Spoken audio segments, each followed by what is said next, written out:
자, 오늘 이제 문법에서 보면 사실 의문론 부분은 아주 어렵진 않습니다. 이해하는 것 자체가 어렵진 않은데 선생님이 의문론에서 좀 중요하게 생각하는 건 뭐냐면은 전에도 한번 얘기했지만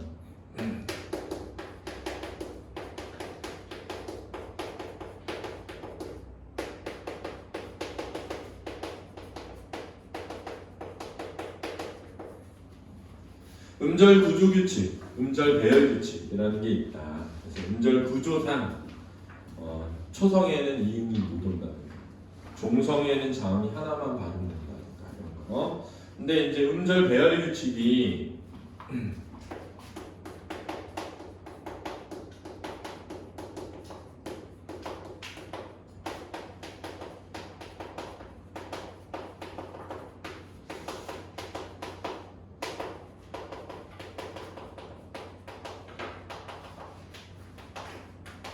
의문론적 요인 외에 이제 형태론적 요인이 필요한 음절 배열 규칙들이 있다는 거야. 그러니까 예를 들어서 잘 봐. 음절이 배열될 때 디귿이 오미를 만나잖아. 그러면 지읒 더하기 이가 될 수 있거든. 그렇지? 예를 들어볼게. 이게 자, 이런 말이 있다고 해봐. 굳이. 그지? 그럼 얘는 뭐냐면 기역, 우, 디귿, 이잖아, 그지? 그러니까 디귿 더하기 이가 온 거지, 그지? 얘가 어떻게 말하면 되냐면 기역, 우, 지읒, 이가 되잖아. 굳이 이렇게 된다는 말이지, 그지? 그러면 디귿 자음 뒤에 모음 이가 오면 지읒 자음으로 변하는 거야. 이렇게 되는 거지, 그지? 근데 이제 예를 들어서 만약에 잘 봐. 어디라는 말 있다고. 어디 이렇게 어디라는 말. 그럼 어디라는 말도 보면 어에다가 그지? 디귿 다음에 이가 왔잖아, 그지? 근데 발음을 하면 다음에 디귿 더하기 이라는 거지, 그지? 변화가 일어나지 않지. 그러니까 의문론적 요인만 있는 것이 아니구나라는 걸 깨닫게 된다. 그러면은 어떤 형태론적인 요인이 필요한 거지? 라고 할 때 굳이는 굳다라는 말에 이가 결합되어 있어서 형태소와 형태소 사이에서 일어난다는 거죠. 근데 어디라는 것은 한 단어 이내에 있으니까 하나의 형태소 내부라는 거지. 그러면 여기서 말하는 형태론적 요인이 뭐였냐면 형태소의 경계에서 이렇게 되는 거야. 형태소의 경계에서 일어나는구나 라고 하는 거지. 근데 이제 예를 들면 이럴 수도 있잖아. 잘 봐. 만약에 곧이어라는 말이 있던 거예요. 곧이어 미부가 방송됩니다. 그래서 곧이어 보면은 기어, 오, 디귿, 이, 어란 말이야. 그지? 발음하면 기어, 오, 디귿, 이, 어란 말이야. 그럼 변화가 안 일어나는 거지. 그지? 왜 안 일어나지? 라고 했더니 곧이라는 말도 있고 이어라는 말도 있는데 형태소와 형태소 사이에잖아. 그지? 형태소와 형태소 사이만으로 안 되는구나. 그럼 뭐가 있어야 되는 거지? 뒤에 있는, 그렇지? 뒤에 있는 것이 무슨 형태소여야 된다? 형식 형태소여야 되는구나. 라는 게 또 붙는다는 거죠. 그지? 그래서 선생님이 생각할 때는 의문론 파트에서 약간 애들이 당황하게끔 내려면 저 부분을 내면 된다. 저 부분을 내면 된다. 알겠지? 잘 이해해둬야 돼. 선생님 무슨 얘기 하는지 알겠지? 그치? 센스가 있어야 돼. 이게 문법을 하면 그런 센스가 있어야 돼. 그리고 내가 지난번에 얘기했지만 여름방학 때 우리 수능 특강, 문제풀이 특강 할 거거든? 근데 우리 겨울방학 때 수강생들은 무료야. 무료. 원래는 수강료를 받아야겠다. 5만 원을 받은 다음에 끝날 때 돌려줄게. 한 번이라도 결석하면 안 돌려줘. 그렇지? 아니, 왜냐면은 내가 처음에는 무료로 했어. 그랬더니 안 들어. 개 X들이. 두 번째로 5만 원 받았거든. 그랬더니 약간 퇴색해. 의미가. 왜냐면은 내가 무료라고 해줬는데 5만 원 받으면 돈 낸 거 같잖아, 느낌이. 그래가지고 그러면은 우리 5만 원을 거둔 다음에 돌려줄 테니까 끝나는 날 우리 맛있는 거 먹자. 그 돈 어때? 나는 돈 안 낼게. 나는 수업했으니까 돈 안 낸다. 그렇지? 자, 이거 꼭 기억해 주세요. 맞죠? 중요하다. 이해됐지? 질문 있니? 없어? 그러니까 이제 예를 들면 이런 거는 이런 거는 이제 이렇게 올 수가 없지. 그러니까 이렇게 음절 부족이지. 그렇지? 이해됐지?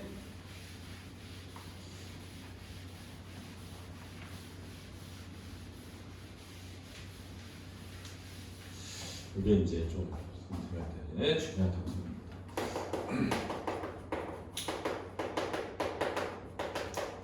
이 품사론하고 단어 파트에서 중요한 건 선생님은 단연코 조사원이 접사이라고 생각해. 이건 정말 문법의 80%를 차지하는 거죠. 문법의 80%. 조사는 사실은 이제 원리를 이해하자면 이런 거죠. 어떤 단어를 이용해서 어떤 문장을 형성해가지고 의사소통을 한단 말이야. 우리가 하는 문법이라는 거 이런 거지. 그렇지? 근데 이 단어가 문장에서 단어가 기능을 하려면 문장에서 기능을 하려면 문장 성분이라는 게 문장 성분. 문장 성분의 기능을 하려면 사용할 수 있는 방식이 두 가지가 있거든. 하나는 형태론적인 방식이 있고 하나는 순서에 의한 방식이 있단 말이야. 영문법은 순서에 의한 방식을 많이 채택하고 있어서 순서가 어디 있느냐에 따라서 주어 서술어가 정해지잖아, 그렇지? 국문법은 그렇지 않단 말이야. 그래서 이제 예를 들면 이런 거지. 자, 이 단어가 그렇지? 문장에서 쓰일 때 얘가 불변하면 불변어 뒤에 뭔가를 붙여서 다양한 문장 성분의 기능을 할 수 있도록 만드는데 걔를 체현이라고 하는 거지. 체현은 어떻게 해서 문장에서 다양한 문장 성분의 기능을 하냐면 뒤에 체현에 붙는 무엇을 통해서? 관계어를 통해서. 이 관계어이 변하는 거지. 관계어를 통해서 다양한 문장 성분의 기능을 하는 거지. 그렇지? 두 번째 방식이 뭐냐면 어떤 단어가 그렇지? 뒤에 꼬리 부분이 바뀌면서 다양한 문장 성분의 기능을 할 수 있게 되는 거지. 그렇지? 이 다양한 문장 성분의 기능을 하게 하는 이 뒷부분을 어미라고 하거든. 그러니까 이 어미를 통해서 다양한 문장 성분의 기능을 할 수 있게 되는 거지. 관계어인 조사를 통해서 다양한 문장 성분의 기능을 할 수 있게 되는 거지. 그러면 이제 한 가지 남은 방법은 뭐냐면 앞에 배치한 다음에 뒤에 있는 애를 꾸미는 거야. 이렇게 순서에 의해서 문법적 기능을 할 수 있는 거죠. 얘를 무슨 언이라 그래? 수식언이라고 하는 거지. 얘는 용언이라고 하는 거지. 우리 용품사니까 체언, 용언, 수식언, 관계언, 마지막에 독립언인데 독립언은 관계언도 안 붙고 활용도 안 하고 순서도 아니란 말이야. 그럼 뭐니? 아무런 문법적 기능을 하지 않는 거야. 문장에서 독립되어 있으니까. 그러니까는 끝난 거야 그게 지금. 뭘 이해되냐면 단어를 그렇지? 조합해서 문장을 만들어서 의사소통을 할 때 이 문장에서의 기능을 문장 성분이라고 하는데 이 문장 성분이라는 기능을 하도록 돕는 애가 조사와 어미라는 거지. 그리고 순서 세 가지라는 거지. 그래서 문장을 분석할 때 선생님이 이제 다다음 주 2주 뒤에 오면 문장을 한 문장씩만 분석해 볼 거거든. 같이 뭐 화장을 하든 엉매를 하든 그냥 할 거란 말이야. 그래서 한 문장씩 분석을 할 텐데 30분의 등원이니까 30분에서 40분까지 애들 등원하는 시간 동안에 나눠주면서 하면 한 15주 정도? 15주 정도? 그래서 선생님이 한 16개 정도 답지까지 다 만들어놨어. 그걸 첫 주에 나눠줄 테니까 그거 가지고 한 문장씩 해보자고 그렇지? 자, 그러면 얘하고 얘가 문법적 기능을 하니까 굉장히 중요하지. 근데 이제 하나는 뭐냐면 이 단어를 만드는 과정이 어떻게 된다는 거야. 단어를 만드는 과정이 단어와 단어를 합쳐서 만들 수도 있다는 거지. 그치? 근데 어떤 단어에 앞뒤에 뭔가를 붙여서 만들 수도 있다는 거지. 이 앞뒤에 뭔가를 붙여서 만들 때 이 붙는 부분을 뭐라고 한다? 접사라고 한다는 거지. 그러니까 얘가 문법적 기능을 하는 거지. 그러니까 형태적으로 문법적 기능은 딱 세 개야. 조사음이 접사. 요 세 개를 아는 게 굉장히 중요하다. 그렇지? 이 세 개를 선생님이 지금 다 설명하려는 게 아니라 어떻게 공부해야 되냐?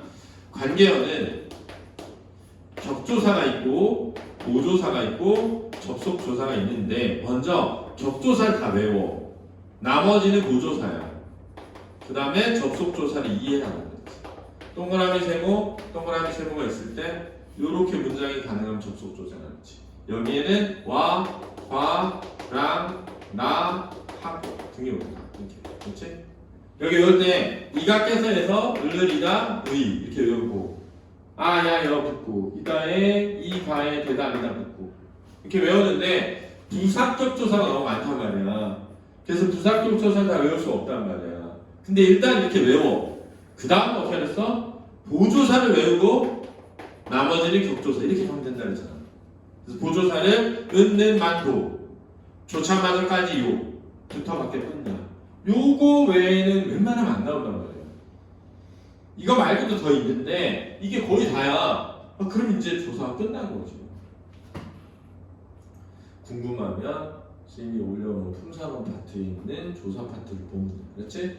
그 다음 어미는 어떻게 외우면 되냐면 어미는 선어만 어미가 있고 어만 어미가 있으니까 선어만 어미가 아더 니은 겟 더리 시오이잖아.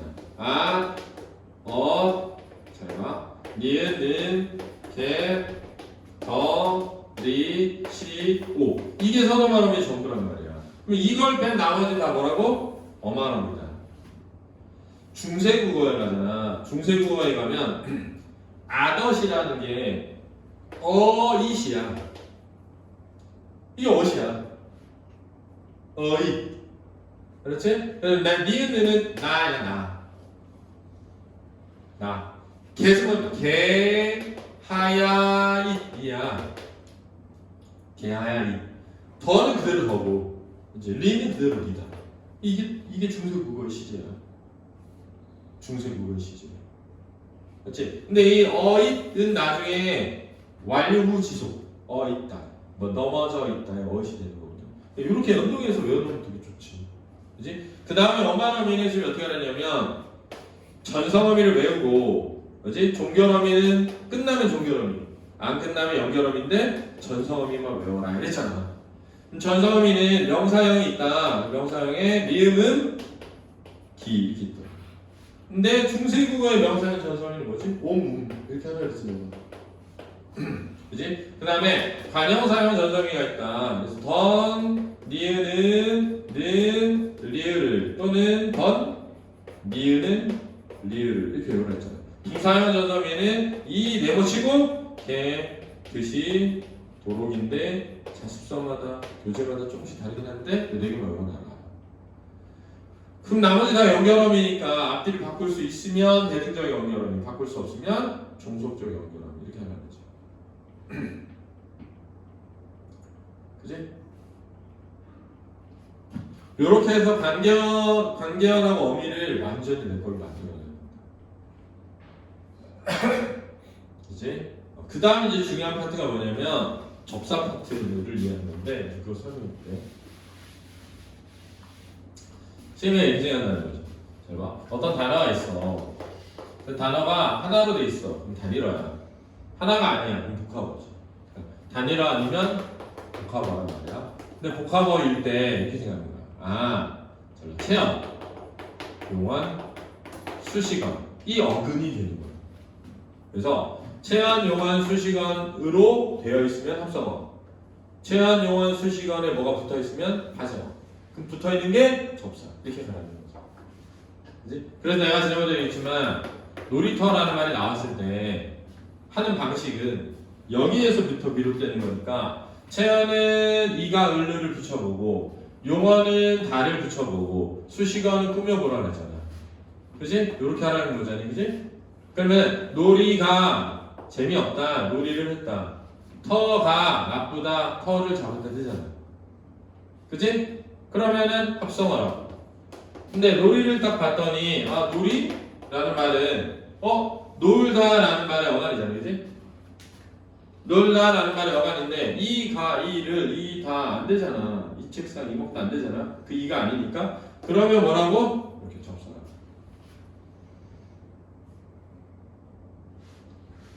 근데 어린이는 합성어라고. 어린이는 어리다의 니은이잖아. 이가 사람이지. 그렇지? 이를 못 본 채 했다. 이 사람을 뜻한단 말이야. 그러니 합성어지. 다 했다. 그러니까 전에도 얘기했지만 개떡 그러면 떡이 크다. 개가 개를 안 된다고. 개다 개 책상 개 먹다 안 되잖아. 그러면 파생어란 말이야 이렇게. 근데 개구멍 이랬어. 그럼 개가 다니는 구멍이잖아. 그러니까 개가 개를 구멍이 구멍을 합성어지 이렇게. 이해되니? 그렇지? 그래서 요 부분 합성어 파생어를 찾는 부분에서 원리를 이해해야 되는 건 셈생한테는 뭐냐면 체언, 용언, 수식어니 어근이 된다. 아주 어려운 단계가 나오면은 풀기가 어렵고 그러지 않은 내용이 나오면은 그걸 고려해서 문제에 접근하면 된다. 그렇지? 요게 이제 선생님이 설명한 거야. 그 다음 이제 문장론에 가면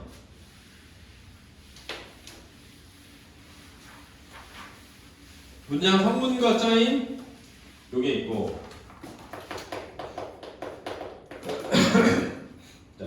그 다음에 어려운 게 뭐냐면 서술의 자릿수야. 근데 이 서술의 자릿수가 최근에 막 기출에 나온 데다가 알다시피 6평일도 나왔기 때문에 하나는 건너간 거죠. 하나는 벗어날 거야. 그렇지? 수능에는 안 나오지 않을까 이렇게 생각이 된다. 그러면 이제 그 다음은 어려운 게 사실 문장의 일반, 문장 일반이라고. 여기 나오는 게 이제 시제, 높임. 원래는 사동은 안 나오고 피동 표현이 나오나 교과서에서는 피동으로만 나오거든. 그 다음에 이제 부정 표현.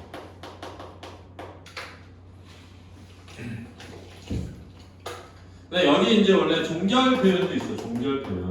종결 표현이 뭐 명령이냐, 청유문이냐, 뭐 감탄문이냐, 의문문이냐 이런 거 있거든. 이렇게가 있는데 사실 이제 우리가 가장 어려운 부분은 이 부분이지. 피동사동. 그렇지? 그 다음에 이제 뭐 높임하고 시제 이 정도. 나머지는 그렇게 없잖아. 그렇지? 피동 표현의 핵심은 지금 생각할 때는 피동사동.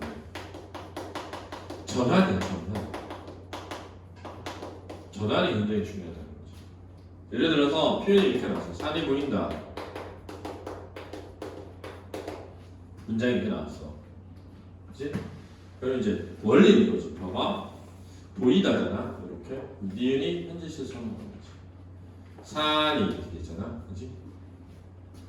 그럼 우리는 여기서 이 시제가 현재구나. 절대 시제. 종결이 평서형이구나. 얘가 서술하고 얘가 주어지지. 이렇게 돼 있는 거지. 그치? 근데 아까 했던 것처럼 보다라는 단어가 있을 거 아니니? 거기에 이라는 뭐가 붙은 거야? 접사가 붙은 거지. 그럼 얘가 지금 무슨 거야? 파생어라는 걸 알 수 있지. 그치? 그럼 이가 무슨 기능을 하지? 이거지, 결국. 이가 무슨 기능을 하지? 그럼 전환을 해보는 거지. 그렇지? 어떻게? 본다. 그럼 어떻게 되지? 내가 산을 본다. 이렇게 되는 거지. 그렇지? 그러면 이렇게 되는 거지. 피동은 요렇게 되는 거잖아. 그렇지? 피동은. 산이 나에게 보인다. 이렇게 되는 거지. 사동전환은 어떻게 되냐면 이렇게 되지. 철수가 나에게 산을 보인다. 이러면 사동이 되는 거지. 철수가 나에게 산을 보인다. 이게 무슨 말이에요? 보인단 말이죠. 그렇지? 보였다. 이렇게. 보여주는 거야. 그렇지? 요즘 보여줬다 이렇게 얘기하는데 보이다. 사진을 보였다. 이렇게. 철수가 우리에게 자기 어릴 적 사진을 보였다. 이렇게. 이 뜻이 있는 거야. 그렇지? 결론이 뭐냐? 어떤 문장을 자연스럽게 다른 문장으로 전환할 수 있는 게 굉장히 필요하다는 거죠.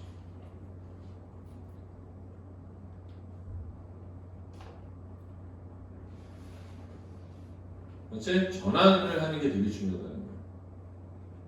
그래서 예를 들면 엄마가 아이에게 사탕을 돌렸다 이렇게 나오면 문법적으로 우리가 이걸 이해한다는 건 뭘 의미하냐면 이게 물리다에 없다니까 시제가 과거고 평소는 종결이라는 거죠. 근데 물다에 리가 붙은 거니까 접사가 들어갔네 이렇게 되는 거죠. 그럼 얘를 전환하는 거야. 그럼 물었다가 되는데 가만히 보면 아이가 사탕을 물었다잖아. 사동이지. 딱 구조가 그렇잖아. 주어가 들어가고, 그지? 이 구조를 잘 생각해봐. 나에게가 주어되고 목적어 그대로 따라가는 거잖아 지금. 그지? 아이가 사탕을 문 걸 엄마가 시켰지. 그럼 피동이 되면 이렇게 가면 된다고 그랬잖아. 그럼 사탕이 아이에게 물렸다. 이렇게 되는 거지. 근데 이런 표현 잘 안 쓰죠. 그렇죠? 표현 자체는. 결국은 뭐냐면 전환하는 방식을 이해하는 게 되게 중요하다. 전환하는 방식을 이해하는 게. 그래서 이제 나오게 되면 이중 피동 문제가 나올 텐데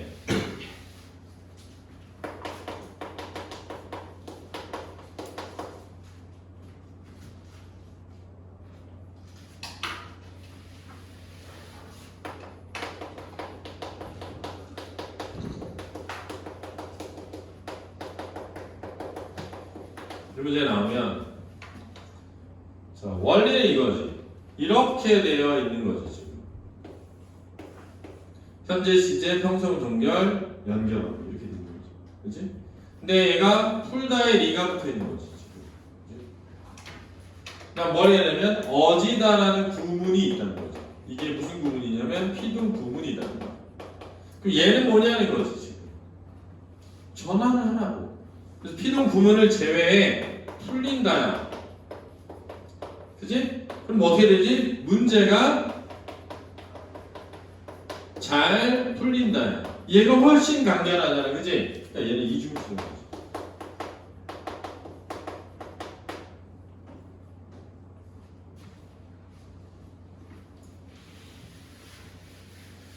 근데 예를 들어서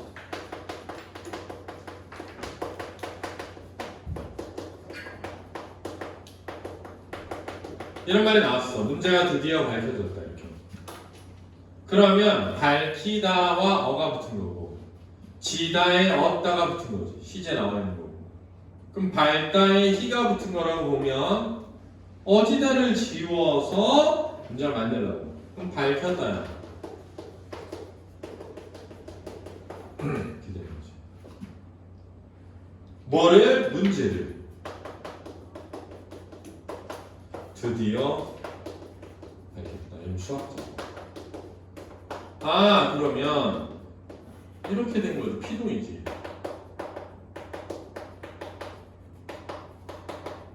그 피동이니까 이중 피동은 아니지. 그럼 여기에서 희가 뭐냐는 거지 지금. 그러면 여기가 밝았다인데 사실은 이 문장을 만들어지기 어렵지. 이 정도 표현. 원래는 뭐 해야 돼? 문제가 밝았다가 되는데 이런 표현이 쓰는 거지. 문제가 밝은 건데 주어가 생략인 거니까 사동이죠. 즉 문제가 밝도록 수학자가 만든 거지. 사동 피동이니까 이중 피동이 아니었던 거지. 그랬어?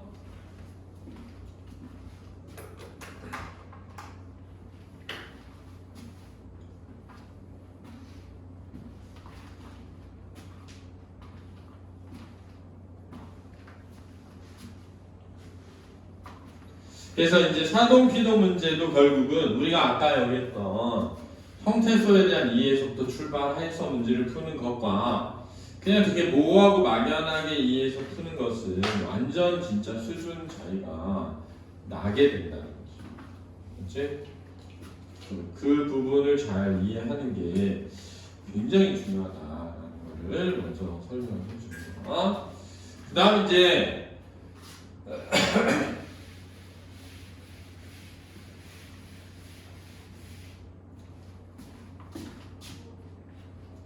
높임 표현이라고 하는 건 가장 이제 첫 번째 생각해야 되는 거냐면 상대 높임이 있고, 그렇지? 주체 높임이 있고, 객체 높임이 있어서, 그렇지? 상대 높임은 청자에 걸려 있고, 주체 높임은 주어에 걸려 있고, 객체 높임은 목적어나 부사어에 걸려 있다는 것을 이해하고 문제를 접근해 가야 된다 이거지.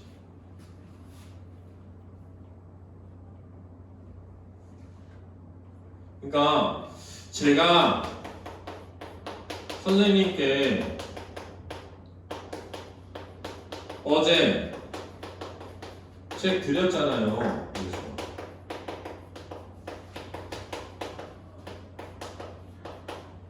있을 때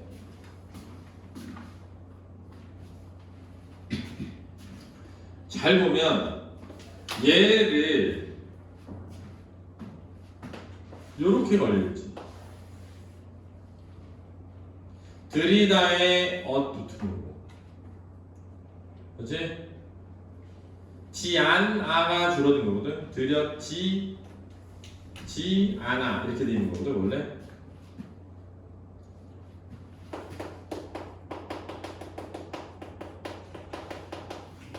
이렇게 되는 거거든 원래 분리시키면. 근데 얘가 말하려고 하는 건 뭐냐면은 얘는 상대 높임이고 얘는 객체 높임이란 말이야. 근데 얘가 객체인데 상대라는 거야. 그러면 여기에 쓰인 것도 지금 중에 뭐냐 이렇게 나올 수 있다는 거죠. 그럼 얘는 잘 생각해봐. 만약에 철수야 이렇게 했어. 내가 선생님께 어제 책 드렸잖아. 이렇게 되겠지. 아, 얘는 객체 높임이 아니라 뭐였던 거야? 상대 높임인 거죠.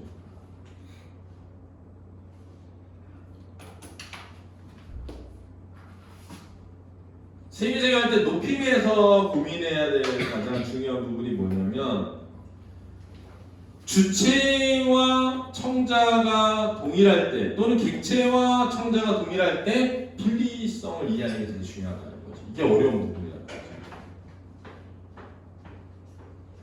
무슨 말인지 알겠지? 그러니까 우리는 그냥 여기에 믹스돼 있으면 그걸 그냥 믹스해서 이해할 수 있는데 거기에서 분리를 시켜보면 다르다는 거죠. 그러니까 얘가 지금 객체이면서 동시에 상대일 때, 그렇지? 여기를 만약에 객체를 바꾸면 선생님, 제가 철수에게 어제 책 주었잖아요. 이렇게 되잖아요. 이렇게 되지. 그러니까 청자가 선생님으로 유지되면 얘는 유지되는 거지 지금. 그렇지? 그래서 결국은 높임도 전환인데 전환을 해볼 때 무엇을 바꿀 것인지를 고민을 잘해야 된다는 거지.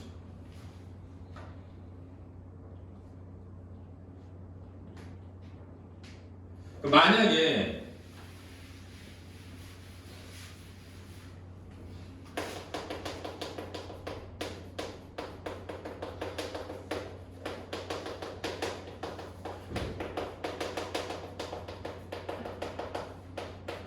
이렇게 걸리면 얘는 주체가 천자지. 그럼 얘는 주체 높임에 걸려있지. 얘는. 그치? 철수야 선생님께서 어제 책 주셨잖아. 이렇게 되겠지. 그러니까 얘는 지금 상대 높임에 걸려있는 거지.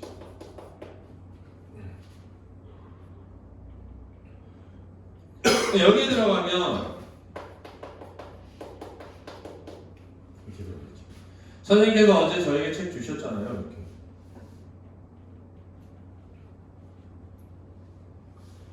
철수야, 선생님께서 어제 나한테 책 주셨잖아. 이렇게 되는 거야. 그렇지? 그러니까 얘는 지금 뭐에 걸려있다고? 상대 높임에 걸려있어. 알았니? 중요하다. 아무것도 아닌 것 같아도 다 한다고 생각하는데 틀릴 수 있다. 요 지점들을 잘 고민하고 있으면 그거랑 이제 의문의 변동에서 이제 동시에 일어나는 두 가지 이상의 의문 변동이 일어날 때 순서 찾기 요 정도 이해하면 중세국어문법 우리 지난번에 정리한 걸 바탕으로 하면 어렵지 않게 풀 수 있지 않겠는가라고 저는 생각을 합니다. 알겠죠? 자, 그러면 다음 주부터 2주간 휴강하고 시험 보기 전날 문제 풀 거 필요하거나 질문할 거 필요하면 쌤한테 톡으로 연락하면 쌤이 직보 요청 잡아줄 테니까 오시고. 알겠죠? 다음 주는 8시 반까지 오시면 됩니다. 수고하셨습니다.